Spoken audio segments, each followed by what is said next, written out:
말씀은 5가 베드로와 고넬료가 만났어요. 사도행전 10장 말씀.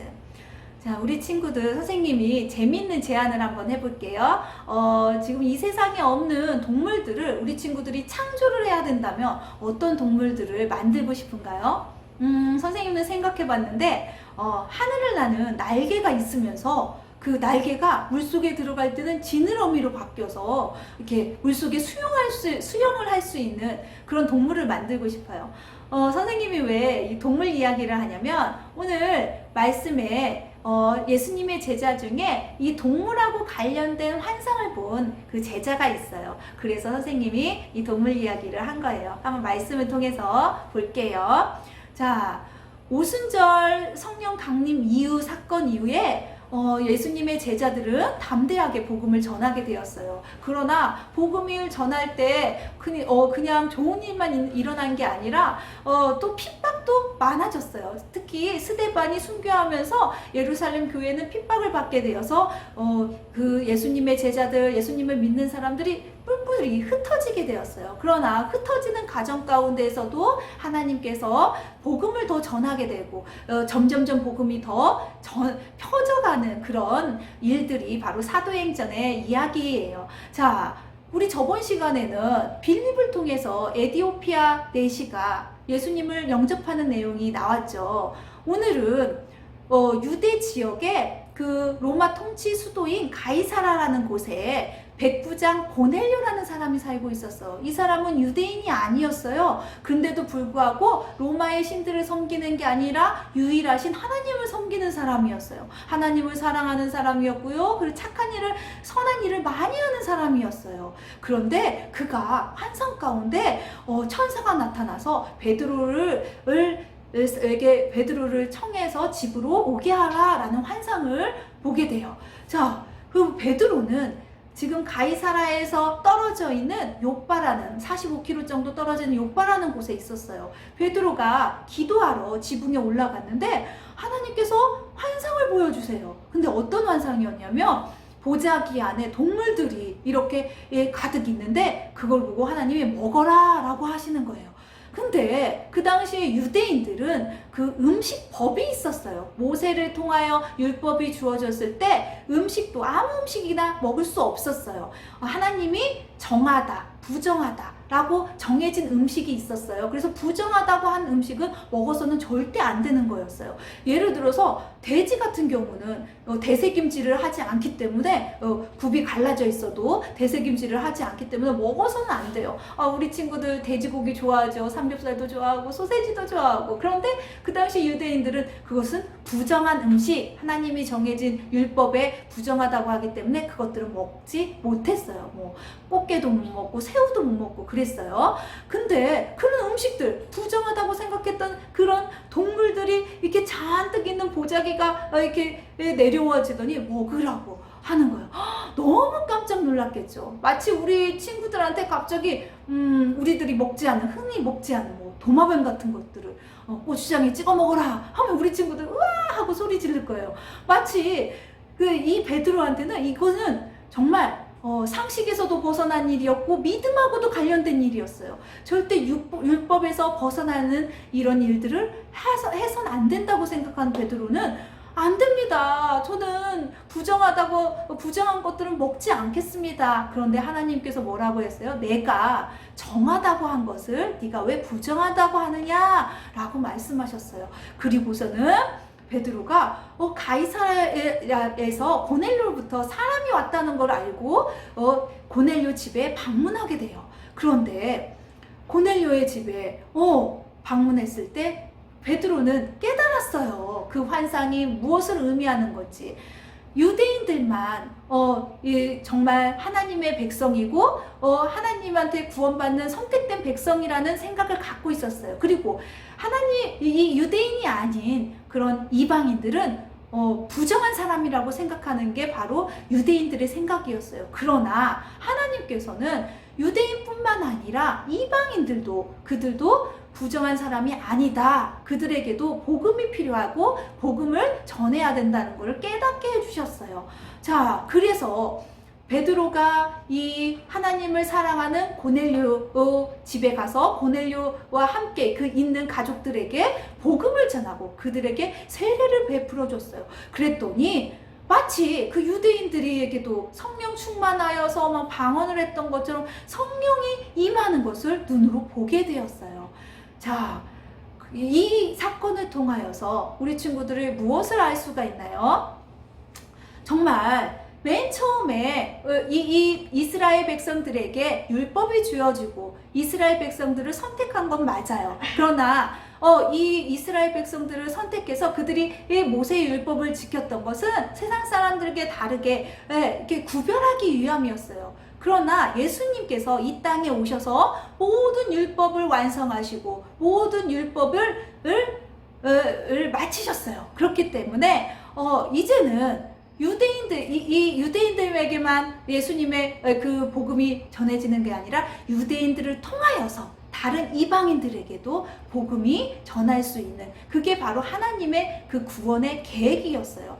우리가 정결한 음식, 부정한 음식이 따로 있는 게 아닌 것처럼 부정한 사람, 부정한 사람, 정결한 사람이 따로 있는 게 아니에요. 그리고 복음은 모든 사람에게 복된 소식이에요. 그것은 나라를 뛰어넘고요, 피부색을 뛰어넘고요, 그리고 가난한 사람, 그리고 부유한 사람, 잘생긴 사람, 그리고 못생긴 사람, 이런 모든 것들을 뛰어넘는 게 복음이에요.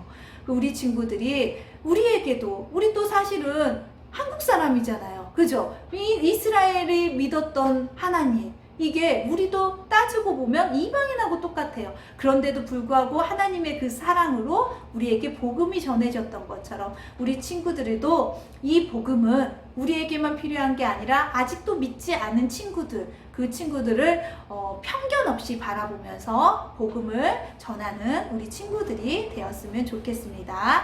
자, 말씀을 듣고 1번, 복음은 모든 사람을 위한 것입니다.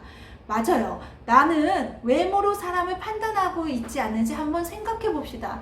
자, 우리 친구들 어때요? 어떤 친구들은 정말 잘생겼고요. 어떤 친구는 좀 못생겼어요.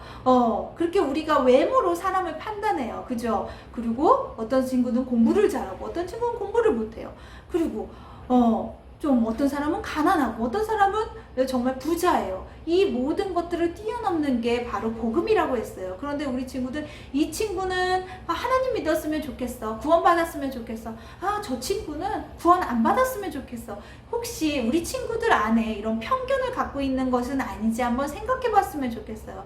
자, 우리에게 거저 주셨던 이 복음, 우리가 잘나서 하나님께서 우리에게 복음을 먼저 허락한 게 아니라는 걸 우리 친구들이 알았으면 좋겠어요. 복음은 그저 은혜예요. 내가 정말 잘나지 않았어도, 내가 부족했어도 그 하나님은 우리의 있는 그대로의 모습을 사랑하셔서 우리에게 먼저 복음이 주신 거예요. 허락하신 거예요. 그렇기 때문에 그거를 우리는 은혜라고 불러요. 그래서 우리 친구들이 어릴 때부터 이렇게 교회를 다니고 하나님 말씀을 듣고 하나님의 자녀가 되는 거, 이건 은혜예요. 그래서 이 은혜에 감사하는 우리 친구들 됐으면 좋겠고요. 그리고 우리도 이런 다른 사람을 바라봤을 때 편견 없이 외모로 사람을 평가하지 않고, 또 복음은 그것을 모든 걸 뛰어넘기 때문에 정말 장애인이나 장애인이 아니나 잘났나 잘나지 않았나 그것으로 판단하지 않고 그들 믿지 않는 모든 사람들에게도 나에게 복음이 정말 필요했던 것처럼 그들에게도 복음이 필요하다는 걸 깨닫는 우리 친구들이 되었으면 좋겠어요. 자, 2번, 하나님은 우리를 통해 복음이 전해지길 원해요. 자, 우리가 할 수 있는 일이 무엇이 있을까요? 자, 우리 친구들이 아직 어린 건 사실이에요. 그러나 이 복음을 전하는데 아무 문제가 없어요. 그래서 이번 주는 특별히 정말 이방인들에게 복음을 전했던 베드로가 고넬료에게 복음을 전했던 것처럼 우리 선교사님들을 위해서 기도하는 한 주가 되었으면 좋겠어요. 우리나라에서 편하게 이렇게 생활할 수도 있는데 정말 정말 힘든 곳에 가서 이렇게 복음을 전해서 일하시는 그런 선교사님을 위해서 한 주 동안 참 기도로 우리 친구들이 후원할 수가 있어요. 기도를 하는 우리 이번 주가 되었으면 좋겠고요. 그리고 우리의 선교지는 어디예요? 우리가 복음을 전할 곳은 바로 이곳이죠. 우리 친구들 뭐 망월초 다니는 친구들 있고요. 또 미사강변 다니는 친구, 또 미사초등학교 다니는 친구, 미사강변 중학교 다니는 친구들. 우리 친구들이 다니는 그곳, 학교, 또 학원, 그리고 이 미사지역, 이게 바로 우리의 선교지예요. 그래서 우리가 만나는 친구들을 볼 때, 또 믿지 않는 친구들을 볼 때 그들에게도 복음이 필요하다. 이 친구는 나한테 잘해주니까 예수님 믿었으면 좋겠어가 아니라 이 친구는 나를 좀 괴롭혀. 그러면 얘는 지옥 갔으면 좋겠어. 이렇게 생각하지 않았으면 좋겠어요. 자, 복음은 모든 사람에게 평등하고 복음은 모든 사람이 필요해요. 우리 친구들이 편견 없이 믿지 않는 그 친구들을 바라봤을 때 국률한 마음을 가지고 또 복음을 전했으면 좋겠고요. 이렇게 입술로 전하는 것도 복음이지만 우리 친구들의 삶 가운데 정말 예수님의 모습이 이렇게 보여졌으면 좋겠어요. 그래서 한 번 더 양보하고 한 번 더 참아주고 그리고 정직하고 또 성실하게 우리 친구들의 모습을 통해서 와, 네가 믿는 하나님, 네가 믿는 예수님 진짜구나, 이렇게 우리 친구들을 통해서 하나님의 영광이 드러내는 우리 친구들의 일주일의 삶이 되었으면 좋겠습니다. 자, 다 같이 성경의 초점 읽어볼게요. 성령님은 어떤 일을 하시나요? 성령님은 예수님을 믿게 하시고 따르도록 도와주세요. 단어 남성 다 같이 읽어볼게요. 너희 안에서 행하시는 이는 하나님이시니 자기의 기쁘신 뜻을 위하여 너희에게 소원을 두고 행하게 하시나니. 빌립보서 2장 13절 말씀. 아멘. 기도하시겠습니다. 하나님 감사합니다. 우리에게 가장 귀한 성령님을 허락하여 주시고 우리에게 구원을 허락하여 주신 하나님 너무나도 감사합니다. 이 구원이 우리에게 정말 은혜로 다가왔던 것처럼 날마다 우리 친구들이 하나님, 우리를 구원해 주신 하나님께 감사하는 우리 친구들 될 수 있도록 주님 도와주시고, 또 믿지 않는 많은 친구들을 바라봤을 때 그들을 편견 없이 바라보고, 또 그들에게도 복음이 필요한 것을 우리 친구들을 깨닫고 또 그들에게 복음을 전하는 우리 친구들 될 수 있도록 주님 도와주세요. 일주일 동안 하나님 건강을 지켜주시고 믿음 안에서 살아갈 수 있도록 주님 도와주시고 늘 하나님과 동행하는 그런 하루하루의 삶이 될 수 있도록 함께하여 주시옵소서. 이 모든 말씀 예수님의 이름으로 기도드렸습니다. 아멘. 하늘에 계신 우리 아버지여, 이름이 거룩히 여김을 받으시오며 나라가 임하시오며 뜻이 하늘에서 이루어진 것 같이 땅에서도 이루어지리라. 오늘 우리에게 일용할 양식을 주시옵고 우리가 우리에게 죄 지은 자를 사하여 준 것 같이 우리 죄를 사하여 주시옵고 우리를 시험에 들게 하지 마시옵고 다만 악에서 구하시옵소서. 나라와 권세와 영광이 아버지께 영원히 있사옵나이다. 아멘.